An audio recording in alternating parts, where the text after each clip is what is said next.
जानते हैं रेस्पिरेशन में कार्बन डाइऑक्साइड रिलीज होती है और ऑक्सीजन यूज़ होती है, केवल एनारोबिक रेस्पिरेशन को छोड़ती। तो कितनी मात्रा वॉल्यूम कार्बन डाइऑक्साइड रिलीज हो रही है और कितनी ऑक्सीजन यूज़ हो रही है, इसका रेशियो जो है उसको रेस्पिरेटरी कोशिएंट या RQ कहते हैं।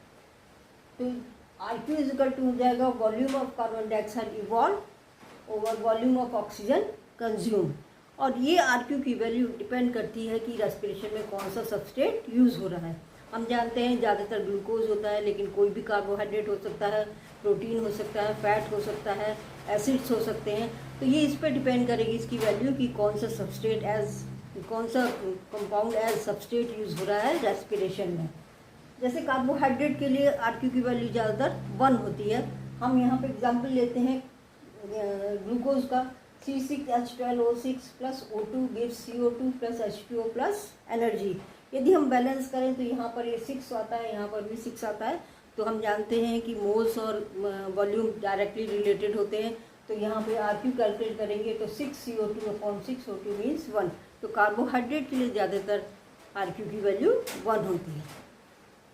इसी तरह फैट के लिए RQ की वैल्यू हमेशा 1 से कम होगी, क्योंकि जो इसको ज़रूरत होगी ऑक्सीजन की ऑक्सीडाइज होने के लिए वो ज़्यादा होती है, और कार्बन डाइऑक्साइड जो रिलीज़ होती है वो कम होती है, क्योंकि इसमें कार्बन की जो कंपैरेटिव एटम्स हैं वो कम होते हैं। तो यदि हम ये लेते हैं ट्राइपामिटिनिक एसिड, तो यहाँ पर ये बैलेंस करते हैं रिएक्शन को। तो यहाँ पर कार्बन डाइऑक्साइड रिलीज है 102 और जो ऑक्सीजन रिक्वायर्ड है वो है 145। तो इस तरह से RQ की वैल्यू आती है 0.7। अलग अलग फैट्स के लिए अलग अलग होगी। निकालने के लिए पहले इक्वेशन लिखिए, उसको बैलेंस करिए, उसके बाद उसको RQ निकाल लेते हैं। तो ये ज़्यादातर फैट के लिए 1 से कम होती है।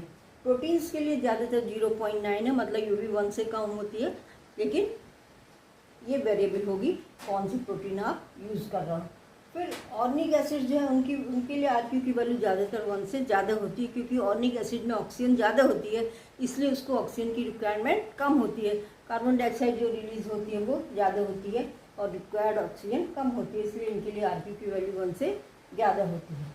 एनारोबिक रेस्पिरेशन में RQ की वैल्यू इन्फिनिटी होगी। क्यों? क्योंकि वहाँ पर कार्बन डाइऑक्साइड तो रिलीज़ होती है, लेकिन ऑक्सीजन कंज्यूम नहीं होती है। एनारोबिक रेस्पिरेशन विदाउट ऑक्सीजन होता है, तो इसलिए इसकी वैल्यू इन्फिनिटी होती है। और ये भी इम्पॉर्टेंट है कि कभी भी एक प्योर सब्सटेंस जो है वो एज सबस्ट्रेट नहीं यूज़ होता, कि हम क्या केवल प्रोटीन यूज़ होगा या फैट यूज़ होगा, इस तरह से नहीं होता है। कोई एक से ज़्यादा कॉम्बिनेशन में ये सबस्ट्रेट यूज़ होते हैं, और इसलिए इतनी इम्पोर्टेंस नहीं रह जाती इनकी। लेकिन एनिमल्स के केस में ये बहुत इंपॉर्टेंट है, क्योंकि ये बेसल मेटाबॉलिक रेट को गवर्न करते हैं और क्लिनिकल पैथोलॉजी में भी इसका रोल होता है।